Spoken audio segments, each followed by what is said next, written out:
Hello, good afternoon, everybody. First, my apologies for changing the time of the lecture. Initially, it was to be at 12:30, but for some personal reasons, I had to postpone it for 2-3 hours, and then I am back live. Good afternoon, and thank you very much, viewers, for being with me. In that, I will be discussing the two stories of Ghazanfar, a very renowned and acknowledged short story writer of Urdu. Ghazanfar Ali, as we know him, has picked up very fast in the recent times and is one of the major fiction writers of Urdu literature. What is important about Ghazanfar to note early on is his ability to create a new trend of fiction within Urdu literature, because from the for a very long time Urdu fiction was, and particularly Urdu short story, was sticking to a kind of pattern from progressive writers, and then after the post-progressive writers and all that. So traditional structure of Urdu short story wasn't changed, even in terms of the selection of theme. There were the social issues, there were the political issues, as much as they were. So not much of a difference was brought in the structure of his story writing, or in terms of the ideological impulses, manifestation of the societal tendencies, everything that was quite there. But with the emergence of Ghazanfar on the literary scene, of Urdu literature, things have changed very dramatically, and there is almost a kind of a radical rupture in terms of the selection of issues, like nobody was writing on what is perceived to be Dalit in Urdu literature. You will not find much reference to this Dalit writing in Urdu literature, whether it is novel or short story. So it all began with the rise of Ghazanfar as a story writer, who turned his attention towards identifying and locating the areas of concerns that were not represented in Urdu literature. So one of the issues, obviously, is of course, we do not have that very defined category of well-defined category of Dalits in Islam, because there is no practice of untouchability. There is no practice of untouchability, and since there is no practice of untouchability directly, so there was much focus or much attention was not paid in that areas. But with Ghazanfar, what he has brought in terms of a trend, that trend which wasn't there, was the attention given to the subaltern representation in Urdu fiction. So that subalternity comes with the rise of Ghazanfar as a story writer, because some of his stories are really based on how this indirect untouchability, indirect social ostracism is also practiced within the Muslim community, and it is as hostile, it is as intense, it is as serious, and it is as callous as it could be in any other society. For example, we had the problem of this blacks in African literature. So there we the Muslims within the Muslim community, within the Islamic structure, though there is no provision for this untouchability, there is no provision for social ostracism. There are most of the talks we are around is talks of equality and all that. But then in practically, it is something very different, because there are issues to contend with. There are issues which have been manifested by Ghazanfar in his stories like Kadwa Tel, more certainly in his stories like Saad, which obviously is a very, very, very Kolhu, what you call that, the story of the plodder and all that. So he brings into a new dimension of this subaltern representation in Urdu literature, which is very new, which is very recent in the sense that not many writers had turned towards it. Now, see, when I say a new kind of writing, that means that is about issues. That's about thematically how it becomes new, because you are touching upon issues that were not touched upon, or they were not taken into account by the writers of yore. Say, even the likes of Mantu and Ghulam Abbas and Rajinder Singh Bedi. Kishan Chandra did write one story, Kalwa Bhangi. So that also comes very close to what is the ideological concern of Ghazanfar as a story writer. So there is no such category. That's what I said. There is no Dalit category in Islam, but practices are almost the same. Practices are almost identical. We have a disregard for somebody who is socially backward. We have a disregard for somebody who is completely isolated from the mainstream of the society. And the two stories that I am talking about may not be very directly on the representation of the subalternity, but they are also very important in the context of Ghazanfar's narrative fictional milieu, and that fictional milieu obviously is very important because that is something very important, because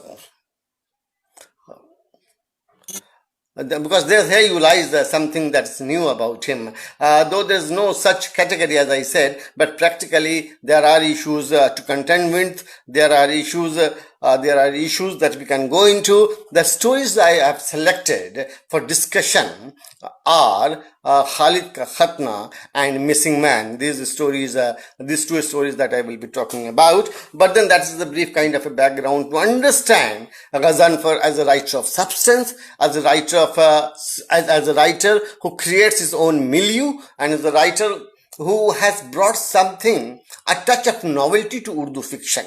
What was missing from Urdu fiction has been eventually brought by Ghazanfar. So that his very particular contribution in terms of extending the boundaries of Urdu fiction, for which the Urdu fiction should be very grateful to him for having brought this kind of a concern, which wasn't there early on. So I had written also an essay on Ghazanfar in my book Fictional Frontiers, in which I had discussed his novel Divya Vani. So he has written a host of novels, Divya Vani and Kanjali and Fasoon and all that. So he is very important as a novelist too. So his milieu, his locale, his landscape, his understanding of the problems, the contemporary social and political sensibilities are absolutely fabulous, in the sense that he is very open to receiving them. He is very open to receiving them. He not only that he observes them, but he also portrays them into a story the way he perceives them to be, the way they exist. So there is no touch of idealism in the stories of Ghazanfar. That's a very important element to note, that there is no touch of idealism. There is no fantasy involved in the representation of the stories. In the representation and the way he treats his issues, they are very realistic. That will paint a contemporary sensibility, that will paint a contemporary history, that will remind you of the conditions, that will remind you of the human conditions and how they are going with us. So that is one part of it. And see, when I start with this Khalid Ka Khatna is a story by Ghazanfar, and that story ideologically seems very powerful in the sense, when you break the context of the story. And what is the context? It's very important that Khalid Ka Khatna, obviously there is the child whose circumcision is going to be on very soon, and what happens that most of the relatives are there, they have arrived and all that. There is all pomp and show, and the whole house is bulging with people. His house is bulging with people. There is there is the whole atmosphere is abuzz. It is an atmosphere of excitement. It is an atmosphere of celebration, which is very much on the cusp. And what happens that Khalid finally, when everything is prepared and whole this pomp and show, and then and the whole activities are going on, and right in the nick of time, Khalid disappears. He disappears, and then the whole house goes berserk. They start looking for him. Where has he disappeared? And finally, he is recovered from one of the darker rooms. So what happens when Khalid is recovered finally, and then of course he hangs on to it. He has a very strong kind of resistance when he says, no, I will not go for my circumcision. So this is a very important part of the story. The story breaks here, that he says no. This is a sudden turnaround in the story, because see, the whole festive mood, the celebration gets plunged into a kind of a momentary despair. Why there is a momentary despair? Because Khalid's refusal not to go for circumcision. He refuses to be circumcised, and why all of a sudden there is that the child takes such a harsh, such a very such a solid decision that no, I will not go for circumcision, though he knew that the function was going for him. He knew that the whole many people are there, the people are there for him, or they have come from outside also, and the house is bulging with people, it is bulging with guests, so whole activity is going on. There's a lot of song and dance involved in this conduct of circumcision. All barber is there, everybody is there, the whole preparation, the groundwork is done. So it is that atmosphere is quite abuzz with activities and all that. And then Khalid all of a sudden takes a U-turn and he says, no, I will not go for circumcision. What is this? Why this circumcision is he doesn't want to go for? Then upon persuasion, when his father comes and the other relatives are come around and they say, why don't you want to do this circumcision? Go for circumcision. Say, no, I will not go. And he's very strongly resolute. His resistance is very obdurate. He's very obdurate, he's very stubborn, and he says, no, I will not go for this.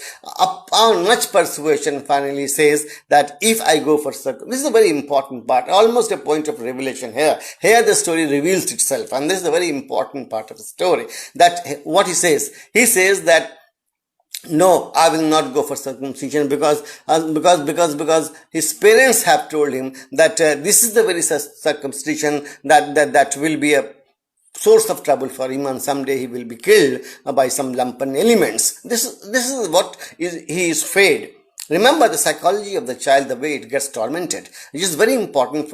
Ghaznfar probes the psychology of a child. This is almost a study of a child's psychology, because he goes into the psychology of a child, and what he deconstructs is that element of doubt, which is entrusted. This element of doubt which creeps in his mind, and this doubt has been given to him, has been communicated to him. This doubt has been created in him by his own parents. So here the guilty party is the parent for having said things like that. And remember what they said, that you must have heard about the stories, or not only stories, events that Muslims are generally identified through their circumcision, if they are caught up in a communal flare-up, or there is a communal riot, or there is some communal trouble of sorts. So Muslims always face the trouble, the danger of being identified because of this circumcision only. So there are two elements. One is the political anger involved in the story, when Ghaznfar says that, well, the child is very afraid of, and he finally decides not to go for the circumcision because he has this doubt that someday he will be killed by hooligans and lumpens and all that. And what will be, and how will he be killed? Because he will be identified as not directly. Ghaznfar is not very direct here. He doesn't say that you will be a Muslim and then you will be killed simply because of the circumcision. He drops a few hints to it. Symbolically, he reveals it, and that is a very clever, masterly revelation of a moment where Khalid hangs on and is very stubborn not to go. So this remember, what is the psychology? There are two important parts here. One is the child psychology, which has been completely bruised and tormented by the parents. And second is the parents guilty, the guilt of parents for having said something like this to a child who hangs on to it and is very fear-stricken. So this fear is induced into his mind by his parents, and somehow then, and remember how he agrees. He agrees on another false promise, on another absurd kind of a thing said by the same people around him, by his relatives, by his father, by his parents and all that. And what is the second one? That if you do not go for the circumcision, these people who have come to circumcise you, they will kill you. So another kind of a fear is being created in him, or has been created within him. So there are two levels of fear. Operates at two levels. One is at the level of the psychology, which is completely bruised by the parents, and second is the societal pressure that is built upon a tender, sensitive child who is told that if you do not go for circumcision, then these very people will kill you. So there are two kind of a toxin issued. One is by the parents and other by the relatives. And in both cases, the child is badly bruised and hammered. He is hammered. So what is here? What is here? The important part of the story is this, that why you tell things to the kids which they are not supposed to be told? Why do you tell them? Why do you tell them that you will be identified as a Muslim and killed? Simply because of the circumcision? So why this kind of a thing? And here the guilty party is the parents. They tell things like, take things very lightly, and these are very serious issues in life. And remember, here Ghazanfar is particularly very severe on parents. He says, well, he doesn't say anything directly. His language is very symbolic, and this story is precisely very short. And the length of the story, in the length of the story, see, the whole thing, everything is said, and said very symbolically. It's not very direct, it's not very aggressive, it's not very in terms which can be very violent. There is no violence committed by the author here. But then in symbolic terms, he communicates the message, and that message is driven home very conveniently through this character of Khalid and the duality of fear which is there on one level of fear, and then you have the second level of the fear, which is again a very important observation, because to say that kind of a thing through the character of a child, and in child there is the fear which is rooted, and that is further deepened, and that is deepened because of a faulty, of a flawed approach of the parents who do not realize what they are talking to the kids, who do not realize the kind of message they finally leave with the kid, and the kind of pressure it will build upon the child. So that is something which is very important to go into. The context of the story is particularly very important in terms of its theme. So that must be appreciated, and Ghazanfar here does really very well. And remember, the best part of the story is that he does not drag things, and that is the demand of that is the precision of his art. That is something which really distinguishes him from the rest of the short story writers of his time. That he doesn't waste words, he doesn't waste passages, he is not writing passages after passages which are not required or which could be irrelevant in the context of a story. He doesn't do that. He stays focused on that moment, and that moment becomes very important because he clarifies the moment. And that clarification becomes very important, that clarification, because he knows how. See, this technical competence comes into play in the projection of characters, in the projection of Khalid, and Khalid, remember, it becomes a very precise, a very coruscating portrait in a subdued anger and fear. There is anger also, and there is element of fear also. So that is very well treated, very well done, and I think he deserves some kudos, Ghazanfar, as the writer, for having brought a theme like that, which we do not generally come through. That's why I said that Ghazanfar is particularly important in the context of finding issues which are very new, issues which are very contemporary, issues which go deep down into and touch you. They are very moving, they are touching, they are profound, and then they will remind you of the importance of the issues which might appear apparently very trivial. So that's one story that I talked about. The second story is the missing man. See, missing man is a more interesting story. Than here you have an important issue. In Khalid ka Patna you have an important issue which was obviously what Khalid suffered from. And here the missing man is a story which deals with, or which is about your generation, and which is about my generation, and which is about the generation next. So there are two generations again involved here. The story wears around the idea of a generation of kids who are dominating their parents. Today we come across issues like this. There is one man, remember, there is a man who is going for the paint of his house, who is getting his house painted, and there is an argument with his kids over the color, over the choice of color, which color is going to suit. Remember, it's something very trivial, apparently a very trivial issue, a very morbid issue, not a big issue, that what the color of the house will be. But remember what he says. His kids are very adamant. They don't like, he has a son and a daughter. His kids are very adamant. They are very resolute. And they seem to be saying, no, we do not like this color, and color should be changed. And the man says, no, I don't find any fault with the color. It's perfectly okay. What's the problem with the color? But then the kids are very they are very adamant. The kids are very unrelenting. They say, no, we don't like this color. Papa, please change it. Please change the color. And the man says, no, I will not change the color. So there is a bit of argument involved. And finally, the man sticks to his decision of not changing the color. So father does not relent. He says, no, I will go ahead with the color which is there. So there's not any problem. So you people cannot much insist. Kids insist, and to the best of their capacity, and they disappear from there in a state of anger that this man is not listening to us. Please, Papa, and there is a dialogue between father and son, father and daughter. Daughter is also in support of son. Daughter is also in support of son. What is important here is not about the color of the paint. Which paint will it have? The question is about the rising domination of kids.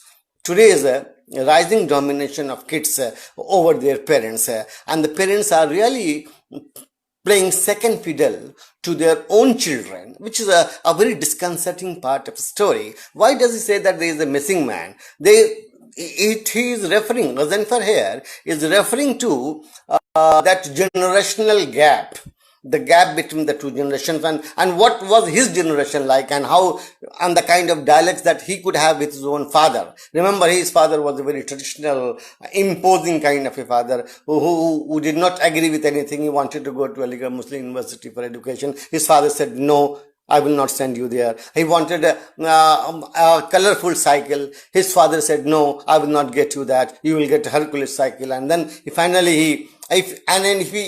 he insisted on it, he received as a slap on his face. And then this is what the narrator's father did to him. And when he himself became a father, what he does, he says no. So he sticks to the color finally. And what happens? Kids disappear from there. And then their mother comes. Here, see, the second part. The mother of the kids come. And she comes and talks to me. What is that? What is childish attitude? Why you're so stubborn and all that? Kids are not happy. After all, this house is going to be theirs. They will be leaving them. What is our life left?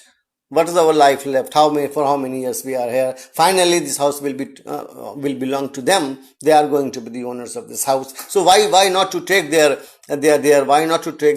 choices rather than to turn them down? The man is very silent, is very quiet, because he is trying to pick up the broken self, parts of the broken self. He says, he is very quiet, he doesn't react to that, and finally he yields. He yields to the pressure that is exerted first by his kids and then by his wife. Remember, there are again two levels of pressure. One pressure is by the kids, and the second pressure comes in through the mother also, who comes and goads him, persuades him, and finally gets him agreed to the to the color of the kid's choice. And the kids become very happy about that and all that. But then they are not thankful. They do not go to the father and say, thank you very much for yielding to our desire, for conceding our wishes. Nothing of the sort. They think, see, what is important to note here is father's status in the family. The dwindling status of a father in every family. It is about one family or so. It's not about one particular family. It's general, the trend, what we call the postmodern trend, and what we as parents are doing, what I am doing as a father, what you are doing as a father, what the people around the society are doing as a father, and the way the kids are persisting with their decisions, that they are making their own judgments about just everything under the sun. So the central position of father stands challenged. Stands challenge, and that challenge is that is a very practical challenge. Everybody is negotiating that challenge when you are playing second fiddle in your own family and your kids are prevailing for just about everything. So that's very important. Again, Razenfar makes a very important observation here, and what he says, that missing man in the story, which is the title of the story, Missing Man, he is probing himself. He is probing himself. He is examining himself. It is an investigation onto the self. He is trying to look back what my father did, what was my position as a child, and what was the position of his father as father. So his father was a very assertive father. His father was a very assertive father. He was a very dominating father. Normally, what the kind of fathers we in our generation had, we could never say to our father. But today, the dwindling position of a father, that the centrality of father is dissolving very fast, and kids are rising in both in control of things. They are trying to dominate, assigned to almost a kind of a dustbin where his decisions do not matter, where his wishes do not matter, where his influence is dimming fast, and he is almost a kind of a showpiece only, and family by mother. The decision making authority is no longer father, is no longer the decision making, just about in every family. This is what the social structure today. So it is a jibe. Ghazanfar here takes a jibe at that social structure, at that changing social dynamics, where the position of a father is challenged by his own kids, and father is completely helpless. He has nothing to do. He just cannot afford that kind of a hassle with his own kids. And this is something that brings into focus that kind of a social transition, that there is an element of centrality which is shifting, and there is a transition involved. Call it a transition of generational gap, call it a transition of values also, in terms of values also, because the value that our father was a very revered person in our family, so his judgment used to be the final one. But today you rise in revolt as a matter of choice. Today's kids rise in revolt as a matter of choice, not as compulsion. There is a reverence for father, and what kind of reverence? He is only a kind of a money making machine. He is like he will get you the resources, you will revel in that resources, and he will have no control over the resources which he himself brings for the whole family. So the secondary position of father today in a family is something very disturbing, a trend. It is a very disturbing trend. And remember, a father is something which is being sidelined. His position stands challenged, and he surrenders. The ironical part of this is that a father surrenders. He has no choice. He is no longer that assertive, authoritative, or a guardian whose decisions would matter, whose understanding of the situation will be relied upon. No, it's not like that. Then what comes next? The man is very mesmerized. He is completely broken that now his authority is dwindling, as every father's authority in the family is dwindling. So that's not that's a very disturbing trend. And then he thinks too much. The narrator thinks too much about himself. He thinks too much about himself. He re-examines his own position in the family, and in the process of examining, in the process of evaluating his own position, he finds himself at the margins of his own family, almost like a piece of paper which is under a paperweight. A piece of paper under a paperweight. So this is something a very disturbing trend, and is becoming a very universal. It's not that it is the story of one particular family of this. The time, see, this is the turbulence, a social turbulence. Also, it is a kind of a social turbulence which is coming into it, into families. Kids are growing, and they are growing in judgment also. And in that kind of a judgment, which challenges the position of a father, and we take that very conveniently, as if we do not have the authority, we have lost it, we have surrendered the authority to our own children. So how this generation thinks, and how our generation thought, or how the generation of his father thought, there is a complete, very big gap between the two. So on the one level, the generational gap is also discussed by Ghazanfar. On the second level, there is a there is the father's diminishing position. The central authority no longer is central because it is somehow is becoming very lightweight. It's losing its authority, losing its hold, and you are losing it very deliberately, very conveniently. You do not overreact to it. There is no hassle, there is no concussion for that, there is no fuss about it. You take it very conveniently, you accept it as if as it is a part of it is the norm of the society, or it is the norm of the family, or it is one of the nuances that we are growing up with. So here, that story, Missing Man, so what Missing Man discovers? He discovers that he himself is lost somewhere. He was lost as a son when he was himself a son of somebody. He was lost. Even as a father, he is trying to relocate, he is trying to identify where is that father lost? Where is that man? Where is that man lost? So he is living a broken self. He is living a broken self. So he probes and he reprobes, he examines himself and re-examines himself, his own authority, and at the end of the day, he is a very depressed man. He is into a kind of it's like surrendering, it's like submitting, a very abject submission. There's not much of a resistance, there's not, and the responses are very subdued. Remember, he can't even share it with his own things he had. The way he was being sidelined or undermined, his authority was questioned, and the way he surrendered the authority of father. So he was a father. He was a son also. When he had a father, he had a very different kind of a father, where the authority of father, where the position of father was central. When he himself became a father, he finds himself completely sidelined. So there is a change in terms of the values. There is a change in terms of the generational shift. And the shift is a very disconcerting one. There is a negation about the shift.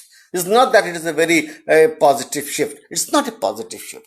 There is some kind of negativity involved in the conduct of the upcoming generation or the generation next, which is not rising in confidence either.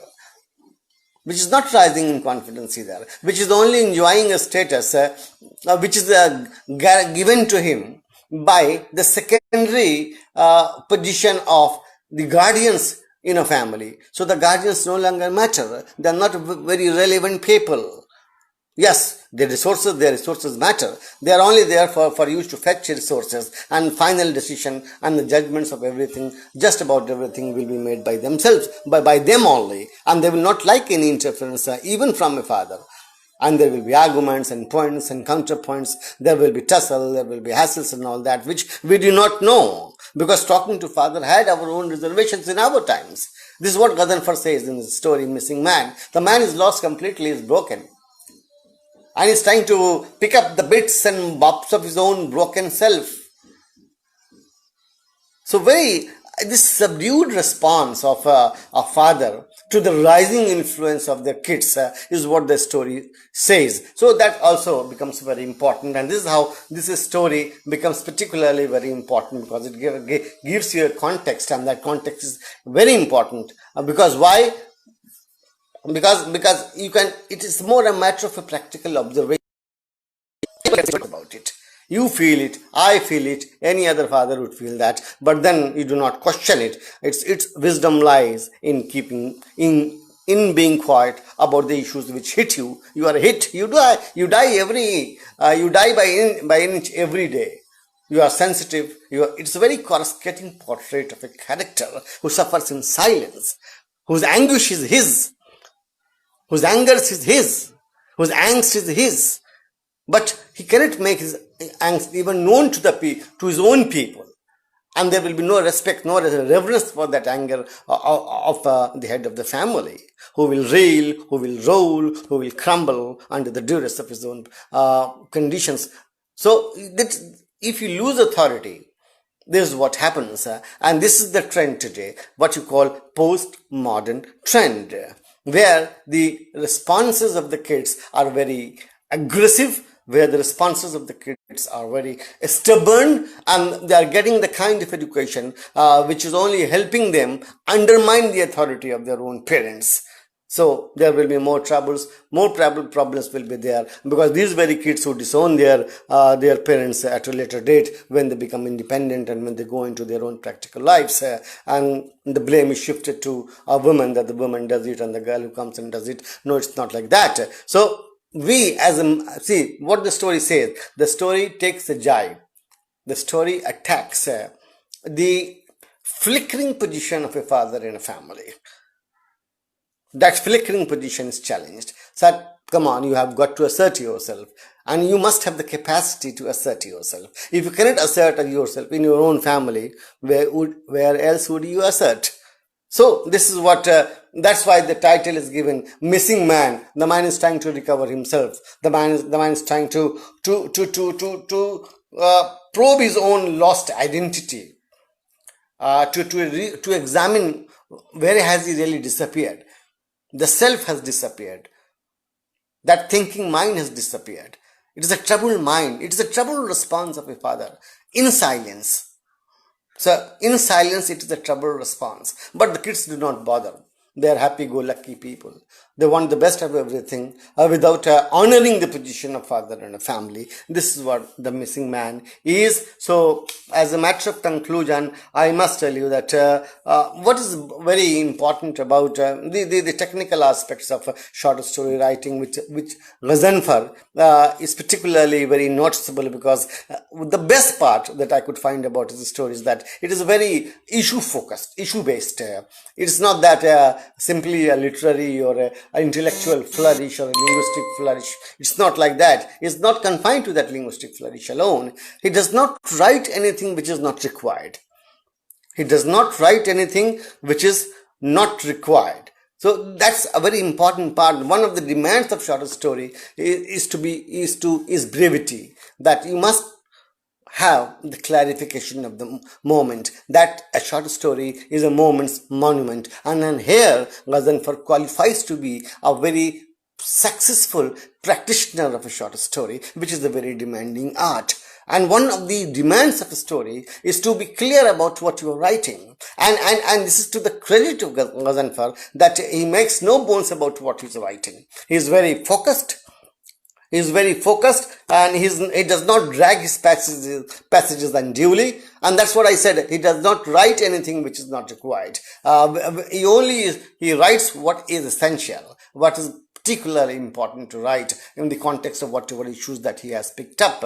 So that's one part of it. The second, focus on the moment. So he stays focused on the moment. He never loses the sight of the moment which he is discussing on. So that's another story. That's the another element which distinguishes him from the rest of the story writers of his time. That's why Ghazanfar has that technical competence in abundance. That technical competence, the demands of short story. It's not easy to write a short story and to leave a message very conveniently. So story is writing a short story is like having a magical dash about it. You need that. You are a magician. To be a very good short story writer, you need to be a magician. And at least, in terms of prowess, in terms of ability, in terms of competence to develop a narrative, which is not pell-mell, which is without its share of contradictions. I think that's the best part of Ghazanfar art, that he stays focused on what he wants to write and what he has in mind to write. And then, Ghazanfar has a sympathy with the working class, with his general milieu of his art, because if you read some of his novels like Pani or Divyavani or Fasoon or like another novel, his novels like Fasoon, Vishwam Manthan, Pani, Divyavani. You must read. I will personally recommend that you must read the novels of Ghazanfar for what you call that, for that exploitative nature of the feudal lords. Remember, you will find reflections of what zamindari system was that. What is the elitism doing today to the subalterns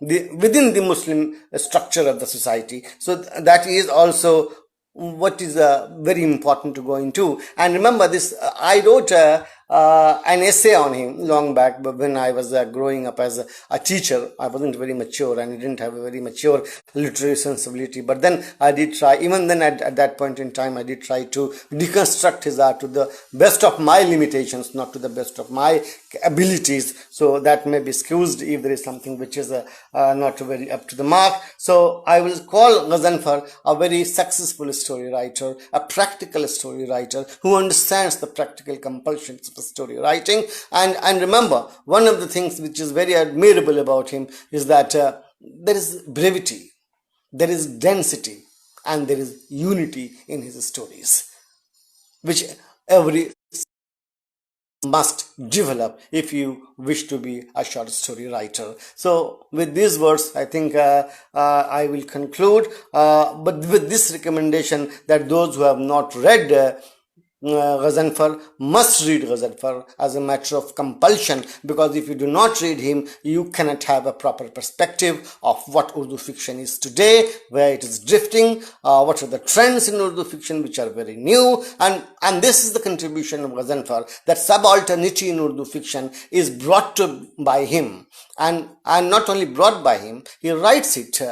He shares it along with the other Dalit writers of other literatures also in Hindi, not in Hindi, in Marathi language that we have very much in, which took the cudgel on behalf of this Dalit literature, and from there it is now percolating down to Urdu literature through Ghazanfar only because we have seen much of elitism, we have seen much of feudalism. Now it's time to look into the dimensions of subaltern dimensions within the Muslim structure or within the Islamic structure. Though you do not practice untouchability, but there are many forms of untouchability still practiced even in Muslim society. This is what Ghazanfar addresses in some of his stories like Sand and Karwa Tel, which are very worthy of reading. That calls for a second reading. You must go, and if you have not read him, you must read him. I hope I have done justice to the two stories which I had selected for discussion with you. And as a matter of conclusion, I would say that Ghazanfar is one of the finest gems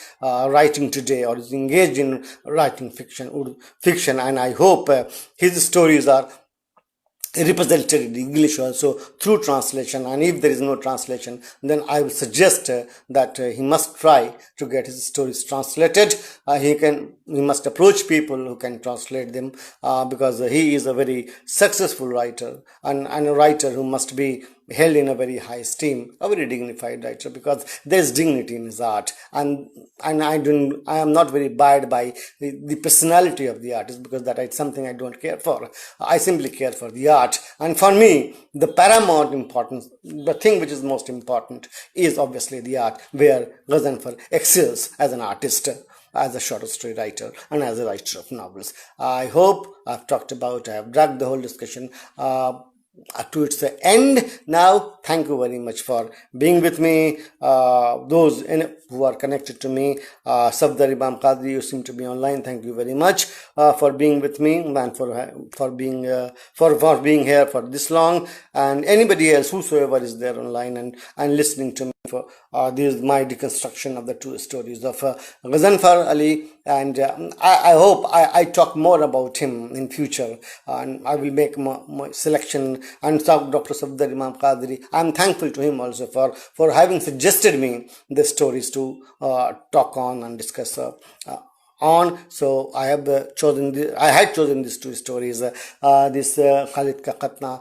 and Missing Man, on his recommendations. So obviously I was going by his intellectual sagacity and his academic judgments, which I always value. Thank you very much, Dr. Safdar Imam Qadri, for having guided me to the correct route. And I end my lecture on this very note, that there will be more of Ghazanfar in times to come. Thank you very much, everybody. Thank you.